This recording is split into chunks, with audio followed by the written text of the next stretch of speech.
Israel America Iran ಮಧ್ಯೆ ವಿನಾಶಕಾರಿ ಯುದ್ಧ ಶುರುವಾಗ್ಬಿಟ್ಟಿದೆ. ಇಸ್ರೇಲ್ ಮತ್ತು ಅಮೆರಿಕ ಜಂಟಿಯಾಗಿ ಇರಾನ್ ಮೇಲೆ ಯುದ್ಧವನ್ನ ಘೋಷಣೆ ಮಾಡಿರುವಂತದ್ದು. ಇದು ಅಮೆರಿಕ ಪ್ರಾಯೋಜಿತ ಯುದ್ಧ ಅಂತ ಇರಾನ್ ಹೇಳ್ತಾ ಇದೆ. ಇರಾನ್ ಮೇಲೆ ಇಸ್ರೇಲ್ ಅಮೆರಿಕ ಮಿಸೈಲ್ಗಳ ಬೆಂಕಿ ಮಳೆನೆ ಸುರಿತಾ ಇದೆ. ಇವತ್ತಿಗೆ 3ನೇ ದಿನ ಬೆಂಕಿ ಮಳೆ ಸುರಿಸ್ತಾ ಇದ್ದಾವೆ ಮಿಸೈಲ್ಗಳಿಂದ. ಇರಾನ್ನ ನಟಾಂಜ ಪರಮಾಣು ಕೇಂದ್ರದ ಮೇಲೂ ಕೂಡ ಅಟ್ಯಾಕ್ ಆಗಿರುವಂತದ್ದು. ಅಲ್ಲಿ ವಿಕಿರಣಗಳ ಅದು ಸೋರಿಕೆ ಆಗ್ತಾ ಇದೆ ಅನ್ನುವಂತಹ ಬೆಚ್ಚಿ ಬೀಳಿಸುವ ಮಾಹಿತಿ ಜಗತ್ತಿಗೆ ಬಿಸಿ ತಟ್ಟುವಂತಹ ವಿಚಾರ ಇದು. ಪರಮಾಣು ಶಕ್ತಿ ಕೇಂದ್ರ ಏನಿತ್ತು ಅಂದ್ರೆ ಶೇಖರಣೆ ಮಾಡಿ ಇಟ್ಟಿದ್ದಂಥ ಕೇಂದ್ರದ ಮೇಲೂ ಕೂಡ ಇಸ್ರೇಲ್ ಅಟ್ಯಾಕ್ ಮಾಡಿದೆ. ಇರಾನ್ನಲ್ಲಿ ನಟಾನ್ಸ್ ಅನ್ನುವಂತಹ ಏರಿಯಾದಲ್ಲಿ ಆ ಜಾಗದಲ್ಲಿ ಪರಮಾಣು ಇರಿಸಲಾಗಿತ್ತು ಇರಾನ್ನಲ್ಲಿ. ಸೊ ಅಲ್ಲಿನೇ ಇಸ್ರೇಲ್ ಅಟ್ಯಾಕ್ ಮಾಡಿದೆ ಅಂತ. ಸೊ ಅಲ್ಲಿ ನ್ಯೂಕ್ಲಿಯರ್ ವಿಕಿರಣಗಳು ಸೋರಿಕೆ ಆಗ್ತಾ ಇದೆ ಅನ್ನೋ ಮಾಹಿತಿ ಇದೆ. ಸೊ ಇದು ಆತಂಕಕಾರಿ ವಿಚಾರವಾಗಿದ್ದು ಈ ಯುದ್ಧ ಯಥಾ ಪ್ರಕಾರವಾಗಿ ಮುಂದುವರಿತಾ ಇದೆ. ಸೊ ಎಲ್ಲಿವರೆಗೂ ಬಂದು ನಿಂತ್ಕೊಂಡಿದೆ ಅಂದ್ರೆ ಪರಮಾಣು ಕೇಂದ್ರದ ಮೇಲೂ ಕೂಡ ಅಟ್ಯಾಕ್ ಮಾಡುವಷ್ಟರ ಮಟ್ಟಿಗೆ.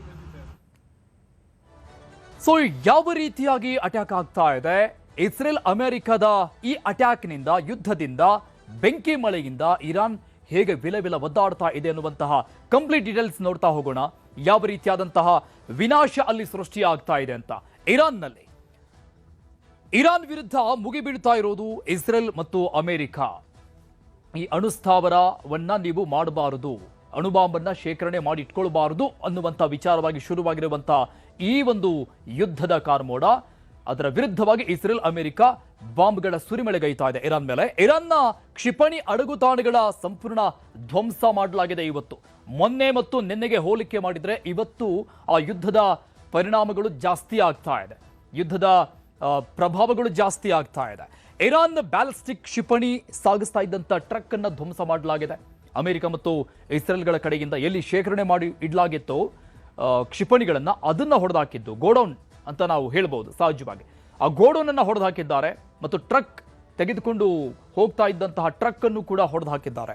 ಆಪರೇಷನ್ ಎಫಿಕ್ ಫ್ಯೂರಿಗೆ ಹಲವು ಶಸ್ತ್ರಾಸ್ತ್ರಗಳ ಬಳಕೆಯನ್ನು ಮಾಡ್ತಾ ಇದೆ. ಈ ಹೆಸರನ್ನ ಇಟ್ಟಿರುವಂತದ್ದು ಆಪರೇಷನ್ ಎಫಿಕ್ ಫ್ಯೂರಿ ಅಂತ. ಅಮೆರಿಕ ಇರಾನ್ ಮೇಲೆ ನಡೀತಾ ಇರುವಂತಹ ಈ ಆಪರೇಷನ್ಗೆ ಅಮೆರಿಕ ಹೆಸರಿಟ್ಟಿದೆ. ಇದಕ್ಕಾಗಿ ಹಲವು ಶಸ್ತ್ರಾಸ್ತ್ರಗಳನ್ನ, ಅತ್ಯಾಧುನಿಕ ಶಸ್ತ್ರಾಸ್ತ್ರಗಳನ್ನ ಬಳಕೆ ಮಾಡಿದೆ ಅಮೆರಿಕ. ಇಸ್ರೇಲ್ಗೆ ಕೊಟ್ಟಿದೆ.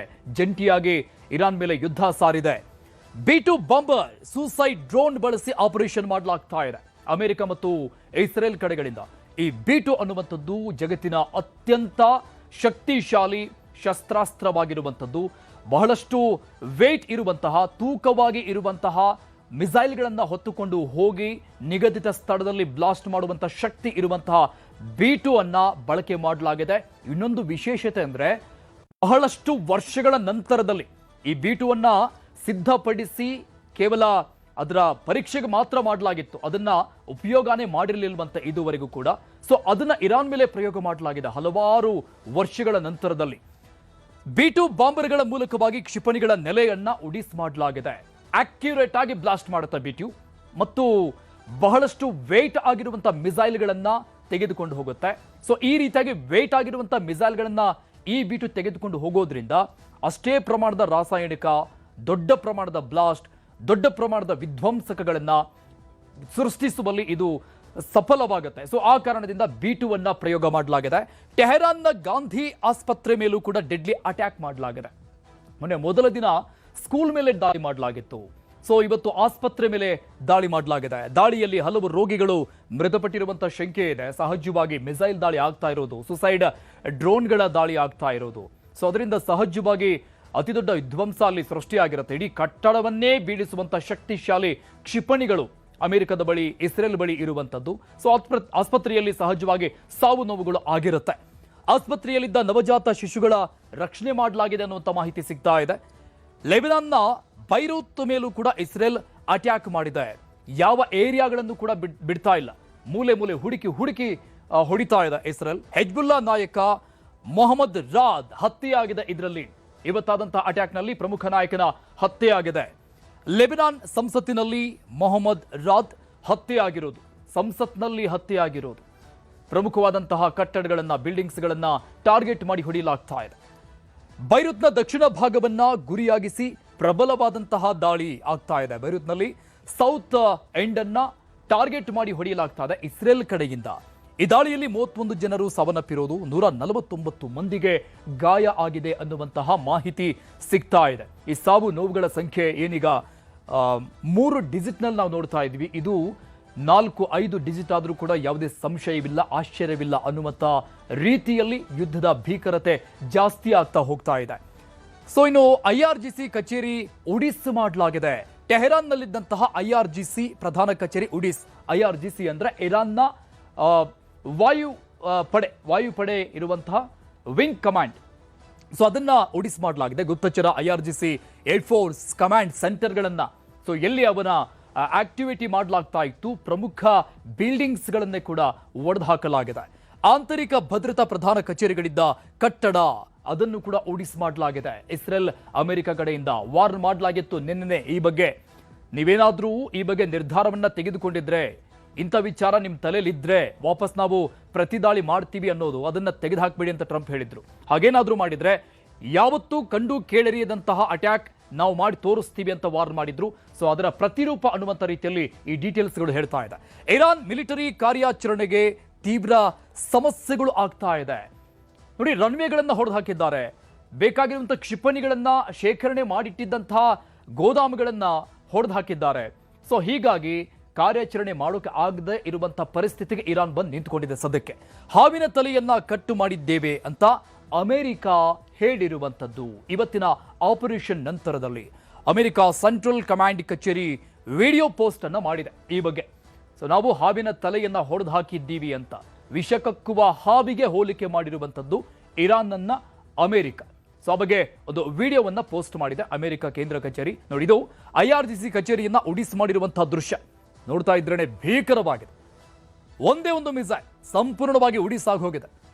ಇದು ಖಮೇನಿ ಅಡಗಿ ಕುಳಿತಿದ್ದಂತಹ ಬಿಲ್ಡಿಂಗ್ ಅಂತ ಹೇಳಲಾಗ್ತಾ ಇದೆ. ಸೊ ಇದನ್ನು ಅಧಿಕೃತವಾಗಿ ಟ್ರಂಪ್ ಕೂಡ ತಮ್ಮ ಟ್ರೂತ್ ಖಾತೆಯಲ್ಲಿ ಖಚಿತಪಡಿಸಿದ್ರು. ನಾವು ಖಮೇನಿಯನ್ನ ಇದೇ ಜಾಗದಲ್ಲಿ ಹೊಡೆದು ಹಾಕಿದ್ದು ಅಂತ. ಯುದ್ಧ ಆರಂಭವಾದಂಥ ದಿನದಂದೇ ಮೊದಲ ದಿನಾನೇ ಖಮೇನಿಯ ಹತ್ಯೆಯನ್ನ ಮಾಡಿರೋ ಬಗ್ಗೆ ಅಧಿಕೃತವಾದಂತಹ ಘೋಷಣೆ ಕೂಡ ಆಯಿತು. ಇನ್ನು ಇರಾನ್ ಮೇಲೆ ಬೆಂಕಿ ಮಳೆನೇ ಸುರಿತಾ ಇದೆ. B2 ಸ್ಟೆಲ್ತ್ ಬಾಂಬರ್ಗಳಿಂದ ಬೆಂಕಿ ಮಳೆ ಸುರಿತಾ ಇದೆ. ನಾನು ಆಗ್ಲೇ ಹೇಳಿದೆ ಈ B2ನ ಶಕ್ತಿ ಸಾಮರ್ಥ್ಯ ಎಷ್ಟರ ಮಟ್ಟಿಗೆ ಇದೆ ಅನ್ನುವಂಥ ವಿಚಾರವಾಗಿ. ಸೊ ಇದನ್ನು ಬಳಕೆ ಮಾಡಿರುವಂಥದ್ದು ಇರಾನ್ ಮೇಲೆ.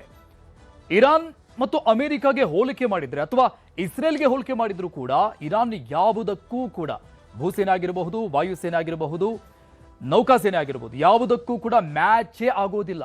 ಅಂತಹ ರಾಷ್ಟ್ರದ ಮೇಲೆ B2 ಅನ್ನ ಪ್ರಯೋಗ ಮಾಡಿದೆ ಅಮೆರಿಕ. ಸೊ ಅಲ್ಲಿಗೆ ಈ ಯುದ್ಧದ ಭೀಕರತೆ ಮತ್ತು ಗಂಭೀರತೆ ಅರ್ಥ ಮಾಡಿಕೊಳ್ಬೇಕಾಗತ್ತೆ. LUCAS ಡ್ರೋನ್ಗಳನ್ನು ಬಳಕೆ ಮಾಡಲಾಗಿದೆ. ಪೆಟ್ರಿಯಾಟ್ ಇಂಟರ್ಸೆಪ್ಟರ್ ಕ್ಷಿಪಣಿಯ ವ್ಯವಸ್ಥೆಯನ್ನು ಹೊಂದಿರುವಂಥದ್ದು ಇದು. ಸೊ ಅದನ್ನ ಇಲ್ಲಿ ಬಳಕೆ ಮಾಡಲಾಗಿದೆ. ಸೊ ಅಮೆರಿಕದಲ್ಲಿರುವಂತಹ, ಇಸ್ರೇಲ್ನಲ್ಲಿರುವಂತಹ ಅತ್ಯಾಧುನಿಕ ಶಸ್ತ್ರಾಸ್ತ್ರಗಳ ಬಳಕೆಯಾಗಿದೆ ಇರಾನ್ ಮೇಲೆ. ಥಾಡ್ ಬ್ಯಾಲಿಸ್ಟಿಕ್ ವಿರೋಧಿ ಕ್ಷಿಪಣಿಯ ವ್ಯವಸ್ಥೆಯನ್ನ ಹೊಂದಿರುವಂತಹ ಶಸ್ತ್ರಗಳನ್ನು ಬಳಕೆ ಮಾಡಲಾಗಿದೆ ಇರಾನ್ನನ್ನ ಉಡಿಸ್ ಮಾಡೋದಕ್ಕೆ. F-18, F-16, F-22, F-15 ಈ ಶ್ರೇಣಿಗಳ ಫೈಟರ್ ಜೆಟ್ಗಳನ್ನ, ಅಂದ್ರೆ ಒಂದೊಂದು ಜನರೇಷನ್ಗಳಿರುವಂತಹ ಫೈಟರ್ ಜೆಟ್ಗಳಿವು, ಅತ್ಯಾಧುನಿಕವಾಗಿ ಸಿದ್ಧಪಡಿಸಿರುವಂತಹ ಫೈಟರ್ ಜೆಟ್ಗಳು. ಸೊ ಅವುಗಳನ್ನು ಬಳಕೆ ಮಾಡಲಾಗಿದೆ. EA-18G ಎಲೆಕ್ಟ್ರಾನಿಕ್ ದಾಳಿ ವಿಮಾನ ಇದು.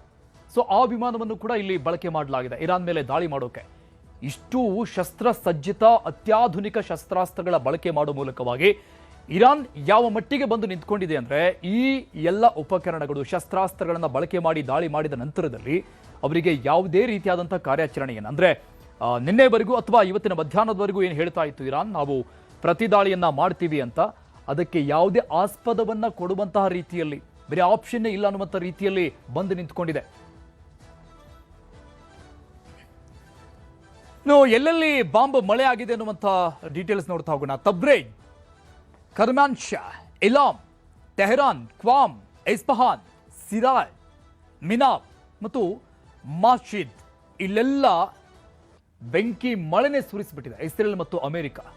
ಆಲ್ಮೋಸ್ಟ್ ಸಂಪೂರ್ಣವಾಗಿ ಇರಾನ್ ಅನ್ನ ಆಕ್ಯುಪೈಡ್ ಮಾಡಿಕೊಂಡಂತ ರೀತಿಯಲ್ಲಿ ಕಾಣಿಸ್ತಾ ಇದೆ. ಈ ಮ್ಯಾಪ್ ಅನ್ನ ನೋಡ್ತಾ ಇದ್ರೆ ನಾವು ಪಾಯಿಂಟ್ ಮಾಡಿ ತೋರಿಸ್ತಾ ಇದ್ವಿ.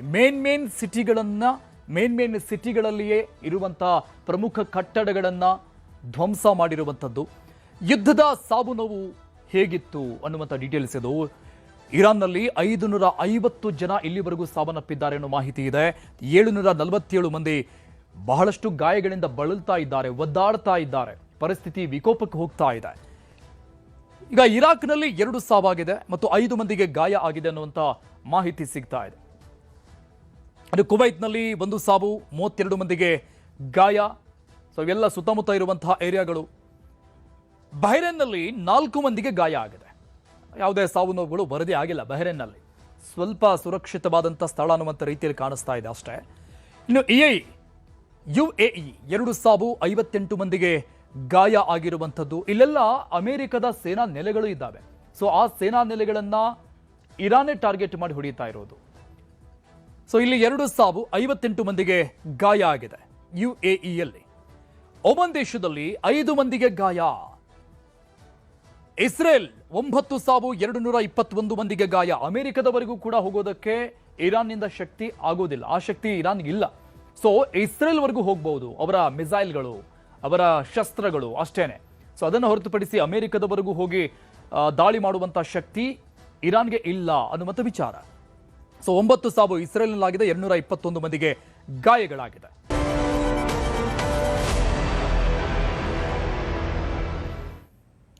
ಇಸ್ರೇಲ್ ಮತ್ತು ಅಮೆರಿಕ ವಿರುದ್ಧ ಇರಾನ್ ಕೂಡ ಪ್ರತೀಕಾರದ ಪ್ರತಿಜ್ಞೆಯನ್ನ ಮಾಡಿ ಆಗಿದೆ. ಅಮೆರಿಕ ಮತ್ತು ಇಸ್ರೇಲ್, ಇಂಗ್ಲೆಂಡ್ ಸೇನಾ ನೆಲೆಗಳ ಧ್ವಂಸ ಮಾಡಲಾಗಿದೆ ಇರಾನ್ ಕಡೆಯಿಂದಲೂ ಕೂಡ. ನಾವೇನು ಕೈಕಟ್ಟಿ ಕುಳಿತುಕೊಂಡಿಲ್ಲ ಅನ್ನುವಂಥ ರೀತಿಯಲ್ಲಿ ದಾಳಿ ಮಾಡಿದಂಥ ಅಮೆರಿಕ ಮತ್ತು ಇಸ್ರೇಲ್ ಎರಡನ್ನೂ ಟಾರ್ಗೆಟ್ ಮಾಡಿ ಇರಾನ್ ಮುನ್ನುಗ್ತಾ ಇದೆ, ಹೊಡೆದು ಹಾಕ್ತಾ ಇದೆ. ಇಂಗ್ಲೆಂಡ್ನ ಸೇನಾ ನೆಲೆಗಳ ಧ್ವಂಸ ಮಾಡಲಾಗಿದೆ. ಕುವೈತ್, ಸೌದಿ, ದುಬೈ, ಅಬುಧಾಬಿಯಲ್ಲೂ ಕೂಡ ಡೆಡ್ಲಿ ಅಟ್ಯಾಕ್. ನೋಡಿ, ಈ ಭಾಗದಲ್ಲಿ ಇವೆಲ್ಲವೂ ಕೂಡ ಗಲ್ಫ್ ಕಂಟ್ರಿಗಳೇ. ಒಂದು 7-8 ದೇಶಗಳು, ಇರಾನ್ನ ಸುತ್ತಮುತ್ತಲು ಬರುವಂತಹ ದೇಶಗಳು. ಅಲ್ಲಿ ಅಮೆರಿಕಕ್ಕೆ ಜಾಗವನ್ನು ಕೊಡಲಾಗಿದೆ. ತಾತ್ಕಾಲಿಕವಾಗಿ ರೆಡಿ ಮಾಡಿಕೊಂಡಿರುವಂತಹ ಸೇನಾ ನೆಲೆಗಳಿದ್ದಾವೆ, ಅಮೆರಿಕಗೆ ಸೇರ್ಪಡೆ ಆಗಿರುವಂತಹ ಸೇನಾ ನೆಲೆಗಳು. ಸೊ ಆ ಸೇನಾ ನೆಲೆಗಳನ್ನ ಟಾರ್ಗೆಟ್ ಮಾಡಿ ಇರಾನ್ ಡೆಡ್ಲಿ ಅಟ್ಯಾಕ್ ನಡೆಸಾಗಿದೆ. ಸೊ ಆ ದೃಶ್ಯಗಳನ್ನ ನಾವು ನೋಡ್ತಾ ಇದ್ವಿ. ಅರಾಮ್ಕೋ ತೈಲ ಘಟಕ ಧ್ವಂಸ ಮಾಡಿದೆ. ಇದು ಸೌದಿ ಅರೇಬಿಯಾದಲ್ಲಿರುವಂಥದ್ದು.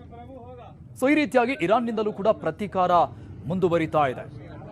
ಇರಾನ್ ಕೊತ ಅಂತ ಕುದಿತಾ ಇದೆ. ಒಂದು ಕಡೆ ತಮ್ಮ ಪರಮೋಚ್ಚ ನಾಯಕನನ್ನ ಕಳೆದುಕೊಂಡಿರುವಂಥದ್ದು, ಪರಮೋಚ್ಚ ನಾಯಕನ ಹತ್ಯೆ ಆಗಿರುವಂಥದ್ದು, ಆಯತುಲ್ಲಾ ಅಲಿ ಖಮೇನಿಯ ಹತ್ಯೆ, ಯುದ್ಧದ ಮೊದಲ ದಿನದ ರಾತ್ರಿ ಆದಂತಹ ಹತ್ಯೆ. ಅದಾದ್ಮೇಲೆ ಎಷ್ಟರ ಮಟ್ಟಿಗೆ ಆಕ್ರೋಶ ವ್ಯಕ್ತವಾಗ್ತಾ ಇದೆ ಅಂದ್ರೆ, ಅದಾದ ನಂತರದಲ್ಲಿ ಬೇರೆ ಬೇರೆ ದೇಶಗಳಲ್ಲೂ ಕೂಡ ಪ್ರತಿಭಟನೆಗಳಾಗ್ತಾ ಇದೆ. ಇದನ್ನ ಇರಾನನ್ನ ಬೆಂಬಲಿಸಿ ಮತ್ತು ಅಲಿ ಖಮೇನಿಯ ಹತ್ಯೆಯನ್ನ ಖಂಡಿಸಿ ಆಗ್ತಾ ಇರುವಂತಹ ಪ್ರತಿಭಟನೆಗಳು. ಮತ್ತೊಂದು ಕಡೆ ತಮ್ಮ ಆಕ್ರೋಶವನ್ನು ವ್ಯಕ್ತಪಡಿಸ್ತಾ ಇದೆ ಇರಾನ್ನ ಸೇನೆ ಅಮೆರಿಕ ಮತ್ತು ಇಸ್ರೇಲ್ ವಿರುದ್ಧವಾಗಿ. ಸೊ ಅದರ ಪ್ರತೀಕಾರವನ್ನ ತೀರಿಸಿಕೊಳ್ತೀವಿ ಅನ್ನುವಂಥ ಅರ್ಥದಲ್ಲಿ ಒಂದು ಕೆಂಪು ಬಾವುಟವನ್ನ ನಿನ್ನೆ ಅವರು ಪ್ರದರ್ಶನ ಮಾಡಿದ್ರು. ಸೊ ಇರಾನ್ ಯಾವ ರೀತಿಯಾಗಿ ಕೌಂಟರ್ ಅಟ್ಯಾಕ್ ಮಾಡ್ತಾ ಇದೆ, ಕೊತ ಅಂತ ಯಾವ ರೀತಿಯಾಗಿ ಕುದೀತಾ ಇದೆ, ತನ್ನ ಪ್ರತೀಕಾರವನ್ನು ತೀರಿಸಿಕೊಳ್ತಾ ಇದೆ ಅಂತ ನೋಡ್ತಾ ಹೋಗೋಣ. ಖಮೇನಿ ಹತ್ಯೆ ನಂತರ ಇರಾನ್ ಕುದಿತಾ ಇದೆ, ಪ್ರತೀಕಾರವನ್ನ ತೀರಿಸಿಕೊಳ್ಳಲೇಬೇಕು ಅನ್ನುವಂಥ ಪ್ರತಿಜ್ಞೆಯನ್ನ ಈಗಾಗಲೇ ಮಾಡಿ ಆಗಿದೆ. ಇರಾನ್ನ ಹಂಗಾಮಿ ನಾಯಕನಾಗಿ ರೆಜಾ ಅರಾಫಿ ನೇಮಕಗೊಂಡಿದ್ದಾರೆ ಈಗಾಗಲೇ.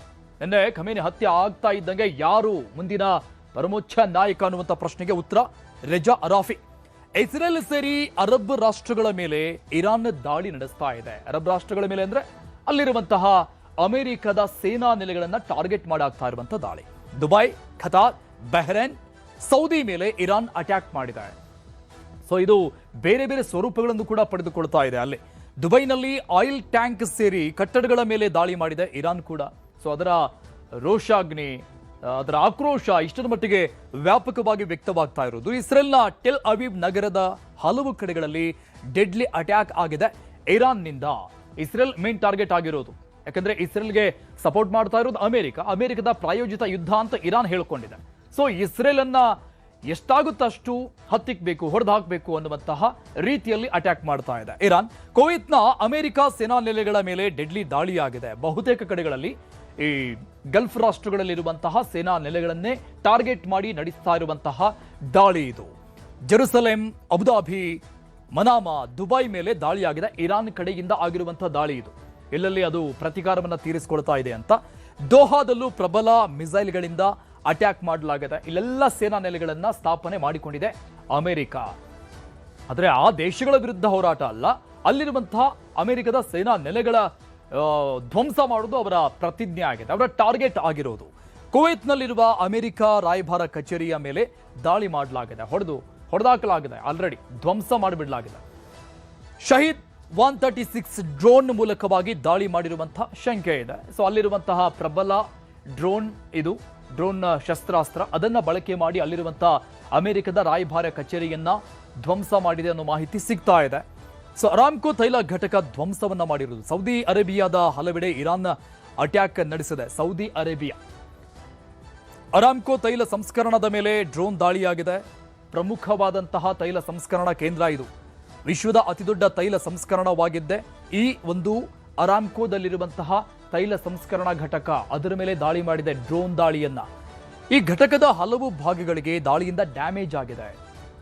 ಇಡೀ ಪ್ರಪಂಚದಲ್ಲೇ ಪ್ರಮುಖವಾದಂತಹ ತೈಲ ಉತ್ಪಾದನಾ ಘಟಕದ ಮೇಲೆ ಇರಾನ್ ದಾಳಿಯನ್ನು ನಡೆಸಿರೋದು. ತೈಲ ಶುದ್ಧೀಕರಣ ಕಾರ್ಯಾಚರಣೆ ತಾತ್ಕಾಲಿಕವಾಗಿ ಸ್ಥಗಿತಗೊಳಿಸಲಾಗಿದೆ. ಯಾಕಂದ್ರೆ ಅಲ್ಲಿ ಒಂದಿಷ್ಟು ಡ್ಯಾಮೇಜ್ ಆಗಿರೋ ಕಾರಣದಿಂದ, ಡ್ರೋನ್ಗಳಿಂದ ದಾಳಿ ಮಾಡಿರೋ ಹಿನ್ನೆಲೆಯಲ್ಲಿ ಡ್ಯಾಮೇಜ್ ಆಗಿದೆ, ಅದರಿಂದ ಸ್ಥಗಿತ ಮಾಡಲಾಗಿದೆ. ದಿನಕ್ಕೆ 5,50,000 ಬ್ಯಾರೆಲ್ಗೂ ಹೆಚ್ಚು ಕಚ್ಚಾ ತೈಲ ಸಂಸ್ಕರಣೆ ಮಾಡಲಾಗ್ತಾ ಇದೆ. ಕ್ರೂಡ್ ಆಯಿಲ್ ಅಂತ ನಾವು ಕರಿತೀವಿ, ಅದನ್ನ ರೆಡಿ ಮಾಡುವಂತಹ ತೈಲ ಸಂಸ್ಕರಣಾ ಘಟಕ ಇದು. ಒಂದು ದಿನಕ್ಕೆ 5,50,000 ಲೀಟರ್.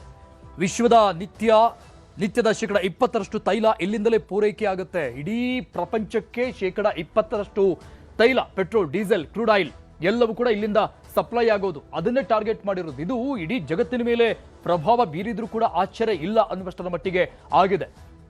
ವಿಶ್ವದ ಇಂಧನ ಮಾರುಕಟ್ಟೆ ಮೇಲೆ ಪರಿಣಾಮ ಆಗುವಂತಹ ಸಾಧ್ಯತೆಗಳಿದೆ. 100%. ಯಾಕಂದ್ರೆ ಇಡೀ ಪ್ರಪಂಚಕ್ಕೆ ಆಲ್ಮೋಸ್ಟ್ 20% ಅಂದ್ರೆ 190ಕ್ಕಿಂತ ಹೆಚ್ಚು ದೇಶಗಳು ಪ್ರಪಂಚದಲ್ಲಿರೋದು. ಅದರಲ್ಲಿ 20% ದೇಶಗಳಿಗೆ ಇದರಿಂದಾನೇ ಪೆಟ್ರೋಲ್, ಡೀಸೆಲ್, ತೈಲ ರಫ್ತಾಗ್ತಾ ಇದ್ದಿದ್ದು. ಸೊ ಹಾಗಾಗಿ ಎಫೆಕ್ಟ್ ಆಗುತ್ತೆ. ಕುವೈತ್ನಲ್ಲಿ US F-15 ಫೈಟರ್ ಜೆಟ್ ಧ್ವಂಸ ಮಾಡಲಾಗಿದೆ. ಇದು ಅಮೆರಿಕಾದ ಫೈಟರ್ ಜೆಟ್ F-15, ಅಮೆರಿಕದ ಅತ್ಯಾಧುನಿಕ ಫೈಟರ್ ಜೆಟ್ ಇದು F-15. ಸೊ ಇತ್ತೀಚೆಗೆ ಅಂದ್ರೆ ಹೈಯರ್ ಜನರೇಷನ್ ನಲ್ಲಿ ರೆಡಿ ಮಾಡಿರುವಂತಹ F-15 ಅದನ್ನ ಹೊಡೆದು ಹಾಕಿದೆ ಇರಾನ್. US ರಾಯಭಾರಿ ಕಚೇರಿ ಬಳಿಗೆ ಈ ಜೆಟ್ ನಾಶಗೊಂಡಿರುವುದು. ಸೊ ತಮ್ಮ ಶಕ್ತಿ ಏನು ಅನ್ನೋದನ್ನ ಇಲ್ಲಿ ಪ್ರದರ್ಶನ ಮಾಡ್ತಾ ಇದೆ ಇರಾನ್ ಕೂಡ. ಫೈಟರ್ ಜೆಟ್ ನಾಶವಾದ್ರೂ ಕೂಡ ಪೈಲಟ್ ಸುರಕ್ಷಿತವಾಗಿ ಹೊರಬಂದ್ರು. ಫೈಟರ್ ಜೆಟ್ ನಲ್ಲಿ ಸಹಜವಾಗಿ ಪ್ಯಾರಾಚೂಟ್ನ ವ್ಯವಸ್ಥೆ ಇರುತ್ತೆ. ಸೊ ಅದರಿಂದ ಯಾವಾಗ ಅಟ್ಯಾಕ್ ಆಗುತ್ತೆ, ಶೂಟ್ ಆಗುತ್ತೆ, ಬ್ಲಾಸ್ಟ್ ಆಗುತ್ತೆ, ಫೈಟರ್ ಪೈಲಟ್ ಅದರಿಂದ ಆಚೆ ಬರ್ತಾರೆ. ಯುದ್ಧದಲ್ಲಿ ಪ್ರಮುಖ ಪಾತ್ರ ವಹಿಸಿರೋದು F-15. ಬಹುತೇಕವಾಗಿ ಈ F-15 ಅನ್ನ ಬಳಕೆ ಮಾಡಲಾಗಿದೆ ಬೇರೆ ಬೇರೆ ಭಾಗಗಳಲ್ಲಿ ಮಿಸೈಲ್ಗಳ ದಾಳಿಯನ್ನು ನಡೆಸೋದಕ್ಕೆ, ಬಾಂಬ್ಗಳನ್ನು ಹಾಕೋದಕ್ಕೆ ಅಮೆರಿಕ. ಸೊ ಆ ಒಂದು ಫೈಟರ್ ಜೆಟ್ ಅನ್ನ ನೋಡಿ, ಇದು F-15 ಫೈಟರ್ ಜೆಟ್ ಧ್ವಂಸ ಮಾಡಿರುವಂತಹ ವಿಡಿಯೋ. ಅಮೆರಿಕದ ಅತ್ಯಂತ ಪ್ರಬಲ ಶಸ್ತ್ರಾಸ್ತ್ರ ಇದು ಫೈಟರ್ ಜೆಟ್ F-15 ಅದರ ಹೆಸರು. ಸೊ ಇದನ್ನ ಇರಾನ್ ಹೊಡೆದು ಹಾಕಿರೋದು. ಅದು ಕೂಡ ಅಮೆರಿಕದ ರಾಯಭಾರಿ ಕಚೇರಿಯ ಅದೇ ಒಂದು ವ್ಯಾಪ್ತಿಯಲ್ಲಿ, ಅಕ್ಕಪಕ್ಕದಲ್ಲೇ ಅದು ಧ್ವಂಸ ಆಗಿದೆ ಫೈಟರ್ ಜೆಟ್. ಸೊ ಬಹುತೇಕ ಈ ಒಂದು ಕಾರ್ಯಾಚರಣೆಯಲ್ಲಿ, ಈ ಒಂದು ಆಪರೇಷನ್ ನಲ್ಲಿ ಅಮೆರಿಕ ಮತ್ತು ಇಸ್ರೇಲ್ ಈ F-15 ಅನ್ನ ಜಾಸ್ತಿ ಬಳಕೆ ಮಾಡಿಕೊಂಡಿವೆ ಅನ್ನುವಂಥ ವಿಚಾರ ಕೂಡ ಗೊತ್ತಾಗಿದೆ. ಯಾಕಂದ್ರೆ ಇದು ಬಹಳಷ್ಟು ಅತ್ಯಾಧುನಿಕವಾಗಿ ರೆಡಿಯಾಗಿರುವಂಥದ್ದು, ಹೈಯರ್ ಜನರೇಷನ್ ಇರುವಂತಹ ಫೈಟರ್ ಜೆಟ್ ಆಗಿದೆ. ಸೊ ಬಹುತೇಕ ಈ ಫೈಟರ್ ಜೆಟ್ಗಳನ್ನು ಬಳಕೆ ಮಾಡಿಕೊಳ್ಳಲಾಗಿದೆ ಅನ್ನೋ ಮಾಹಿತಿ ಇದೆ. ಅದರಲ್ಲಿ ಒಂದು ಫೈಟರ್ ಜೆಟ್ ಅನ್ನ ಇರಾನ್ ಈ ರೀತಿಯಾಗಿ ಧ್ವಂಸಗೊಳಿಸಿದೆ ಅನ್ನುವ ಡೀಟೇಲ್ಸ್ ಸಿಗ್ತಾ ಇದೆ. ಸೊ ಇರಾನ್ನ ಪ್ರತಿಕಾರ ಇದು. ಅರಾಮ್ಕೋ ತೈಲ ಘಟಕ ಧ್ವಂಸ ಮಾಡಿರೋದು, ಮತ್ತೊಂದು ಕಡೆ F-15 ಫೈಟರ್ ಜೆಟ್ ಧ್ವಂಸ ಮಾಡಿರೋದು. ಯಾವಾಗ ಅವರು ರೆಡ್ ಫ್ಲಾಗ್ ಅನ್ನ ತೋರಿಸಿದ್ರು ಇಡೀ ಪ್ರಪಂಚಕ್ಕೆ, ನಾವು ಪ್ರತಿಕಾರವನ್ನು ತೀರಿಸಿಕೊಳ್ತೀವಿ ಖಮೇನಿ ಹತ್ಯೆಗೆ ಅಂತ. ಸೊ ಅದರ ಪ್ರತಿಕಾರದ ಪ್ರಭಾವ ಇದು, ಪರಿಣಾಮವನ್ನು ನೋಡ್ತಾ ಇದ್ದೀವಿ. ಆದರೆ ಅಷ್ಟು ಶಕ್ತಿಶಾಲಿನ ಅನ್ನುವಂಥ ಪ್ರಶ್ನೆ ಸಹಜವಾಗಿ ಮೂಡುತ್ತೆ. ಯಾಕಂದ್ರೆ ಅಲಿ ಖಮೇನಿ ಅಡಗಿಕೊಂಡು ಕುಳಿತಿದ್ದಂಥ ಬಿಲ್ಡಿಂಗ್ ನೋಡಿ, ಇದು ಧ್ವಂಸ ಆಗ್ತಾ ಇರುವಂಥ ಬಿಲ್ಡಿಂಗ್ ಏನಿದೆ ನಮ್ಮ ಸ್ಕ್ರೀನ್ನ ಎಡಭಾಗದಲ್ಲಿ ನೋಡ್ತಾ ಇರುವಂಥದ್ದು, ಇದು ಅಲಿ ಖಮೇನಿ ಹತ್ಯೆ ಆಗಿರುವಂತಹ ಸ್ಥಳ. ಆತನ ಕುಟುಂಬಸ್ಥರು ಮತ್ತು ಜೊತೆಗಿದ್ದಂತಹ ಅಧಿಕಾರಿಗಳು ಎಲ್ಲರೂ ಕೂಡ ಇದ್ರು, ಇಲ್ಲಿ ಸೇನಾ ಸಿಬ್ಬಂದಿಗಳು ಕೂಡ ಇದ್ರು. ಟೆಹರಾನ್ ಅನ್ನುವಂಥ ನಗರದಲ್ಲಿರುವಂತಹ ಬಿಲ್ಡಿಂಗ್ ಇದು. ಇಲ್ಲಿವರೆಗೂ ಬಂದು ಇಸ್ರೇಲ್ ಅಥವಾ ಅಮೆರಿಕದ ಮಿಸೈಲ್ಗಳು ಬಂದು ಹೊಡೆದಾಕುತ್ತೆ ಅಂದರೆ ಇರಾನ್ನಲ್ಲಿ, ಬಟ್ ಇವರ ಡಿಫೆನ್ಸಿವ್ ಸಿಸ್ಟಮ್ ಎಷ್ಟರ ಮಟ್ಟಿಗೆ ಇತ್ತು ಅನ್ನುವಂತಹ ಸಹಜ ಪ್ರಶ್ನೆ ಬರುತ್ತೆ. ಸೊ ಇದಾದ ಮೇಲೂ ಕೂಡ ಪ್ರತೀಕಾರದ ಮಾತುಗಳನ್ನು ಆಡ್ತಾ ಇರುವಂತಹ ಇರಾನ್ ಕೆಲವೊಂದಿಷ್ಟು ಕಡೆಗಳಲ್ಲಿ ಡ್ಯಾಮೇಜ್ ಅನ್ನು ಮಾಡ್ತಾ ಇದೆ ಇಸ್ರೇಲ್ಗೆ ಮತ್ತು ಅಮೆರಿಕದ ಸೇನಾ ನೆಲೆಗಳಿಗೆ. ಅಮೆರಿಕಕ್ಕಲ್ಲ, ಅಮೆರಿಕದ ಸೇನಾ ನೆಲೆಗಳಿಗೆ ಮಾಡ್ತಾ ಇರುವಂತಹ ಡ್ಯಾಮೇಜ್ಗಳು. ಅದನ್ನು ಹೊರತುಪಡಿಸಿದಂಗೆ ಇರಾನ್ನಿಂದ ಇನ್ನು ಮುಂದಕ್ಕೆ ಈ ಯುದ್ಧವನ್ನು ತೆಗೆದುಕೊಂಡು ಹೋಗುವಂತಹ ಸಾಮರ್ಥ್ಯ, ಕೆಪಾಸಿಟಿ, ಆ ಕೆಪಾಬಿಲಿಟಿ ಇದೆಯಾ ಅನ್ನೋದನ್ನು ಕೂಡ ನೋಡಬೇಕಾಗುತ್ತೆ. ಬಟ್ ಮೊನ್ನೆಯಿಂದ ಮಾತನಾಡ್ತಾ ಇರುವಂತಹ ಪ್ರತಿಯೊಬ್ಬರೂ ಕೂಡ ಎಕ್ಸ್ಪರ್ಟ್ಸ್ಗಳು ಹೇಳ್ತಾ ಇರುವ ಪ್ರಕಾರವಾಗಿ ಇದೇನು ಮೂರನೇ ಮಹಾಯುದ್ಧ ಆಗತ್ತಾ ಇಲ್ವಾ ಅನ್ನುವ ಪ್ರಶ್ನೆನೇ ಇಲ್ಲ. ಇದು ಆ ದೇಶಗಳ ನಡುವೆ ಇರುವಂತಹ ಸಮಸ್ಯೆ ಮಾತ್ರ. ಇದು ಮೂರನೇ ಮಹಾಯುದ್ಧಕ್ಕೇನು ಆಸ್ಪದ ಕೊಡುವಂತಹ ವಿಚಾರ ಆಗೋದಿಲ್ಲ ಅನ್ನುವಂಥ ಅರ್ಥದಲ್ಲಿ ಹೇಳ್ತಾ ಇದ್ದಾರೆ. ಆಲ್ಮೋಸ್ಟ್ ಇನ್ನೊಂದು 2-3 ದಿನಗಳಲ್ಲಿ ಇದು ಮುಕ್ತಾಯ ಆಗುವಂತಹ ಹಂತಕ್ಕೆ ಬರಬಹುದು ಅನ್ನುವಂತಹ ಭವಿಷ್ಯವನ್ನ ಎಕ್ಸ್ಪರ್ಟ್ಸ್ಗಳು ಹೇಳ್ತಾ ಇದ್ದಾರೆ.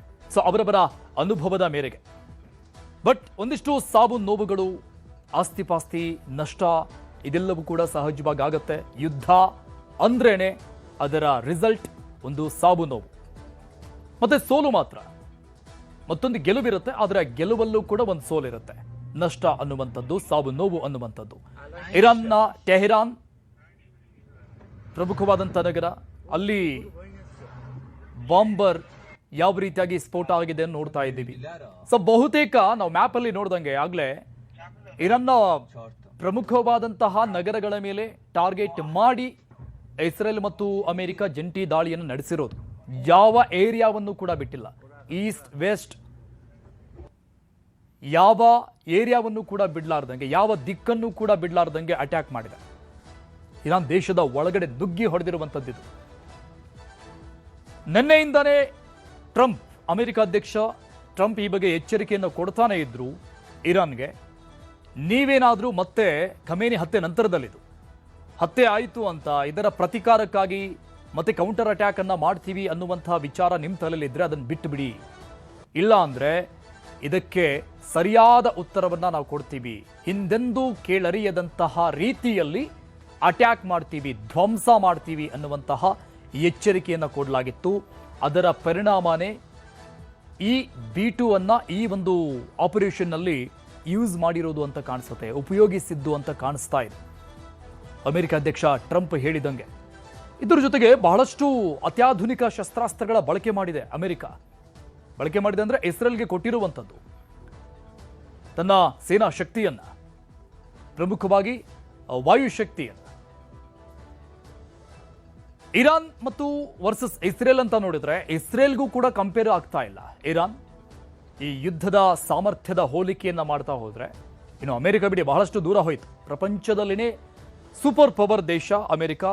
3000ಕ್ಕಿಂತ ಅತಿ ಹೆಚ್ಚಿನ ಫೈಟರ್ ಜೆಟ್ ಇತ್ಯಾದಿ ಶಸ್ತ್ರಾಸ್ತ್ರಗಳನ್ನು ಹೊಂದಿರುವಂತಹ US, ಅಮೆರಿಕ 1000 ಸಮಥಿಂಗ್ ಇರುವಂತಹ ಶಸ್ತ್ರಗಳನ್ನು ಹೊಂದಿರುವಂತಹ ಇರಾನ್. ಸೊ ಈ ಪುಟ್ಟ ರಾಷ್ಟ್ರದ ಮೇಲೆ ಅಮೆರಿಕ ನಡೆಸಿರುವಂತಹ ದಾಳಿ ಅತ್ಯಂತ ದೊಡ್ಡ ದಾಳಿ ಇದುವರೆಗೂ ಆಗಿರುವಂಥದ್ದು. ನೋಡಿ, 3 ದಿನದಲ್ಲಿ 550 ಜನ ಸಾವನ್ನಪ್ಪಿದ್ದಾರೆ. ಇದರಲ್ಲಿ ಸೇನಾ ಸಿಬ್ಬಂದಿಗಳು, ಸಾರ್ವಜನಿಕರು, ಅಲಿ ಖಮೇನಿಯ ಕುಟುಂಬಸ್ಥರು ಎಲ್ಲರೂ ಕೂಡ ಸೇರ್ಕೊಂಡಿದ್ದಾರೆ. 550 ಜನ ಸಾವನ್ನಪ್ಪಿದ್ರೆ ಆಲ್ಮೋಸ್ಟ್ 1000 ಜನ ಗಂಭೀರವಾಗಿ ಗಾಯಗೊಂಡು ಟ್ರೀಟ್ಮೆಂಟ್ನ ವ್ಯವಸ್ಥೆಯಲ್ಲಿದ್ದಾರೆ, ಆಸ್ಪತ್ರೆ ಪಾಲಾಗಿದ್ದಾರೆ. ಇದು ಕೇವಲ 3 ದಿನದ ಪರಿಣಾಮ, ಈ ಯುದ್ಧದ ಪರಿಣಾಮ. ಸೊ ಇನ್ನು ಮುಂದೆ ಆದರೂ ಯುದ್ಧ ನಿಲ್ಲುತ್ತಾ ಇಲ್ವಾ ಅನ್ನುವಂಥ ಸಹಜ ಪ್ರಶ್ನೆಗಳಂತೂ ಸದ್ಯ ಕಾಡ್ತಾ ಇದೆ.